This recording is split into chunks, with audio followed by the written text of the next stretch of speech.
নবীজির একটা হাদিস আছে, যে মানুষ হারাম পথে টাকা উপার্জন করে, হারাম পথে কি করে?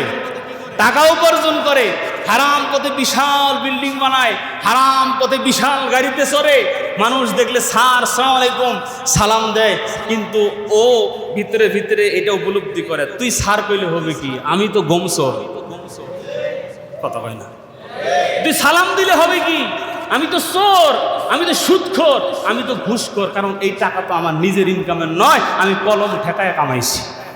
কথা কোন ঠিক কিনা? এই জন্য নবীজি বলছেন হারাম কত উপার্জন করলে সব পাবে, সব কিছু ভোগ করবে, কিন্তু অন্তরে তৃপ্তি পাবে না। কথা কোন ঠিক না বে ঠিক? এই জন্য গরিব মানুষ কাঁচামরিচ দিয়ে, ডইলা পেঁয়াজ দিয়ে পান্তা ভাত পেট ভরে খায়, আর ইলিশ মাছ কোপ্তা কোরমা খায়, স্বাদ লাগে না। ঠিক না বে ঠিক বলেন? এজন্য ভাই হালাল যেটা, এটা আমরা নেওয়ার চেষ্টা করি, হারাম থেকে বাঁচার চেষ্টা করি। মালিক আমাদের সব ধরনের হারাম থেকে বেঁচে থাকার তৌফিক দান করেন।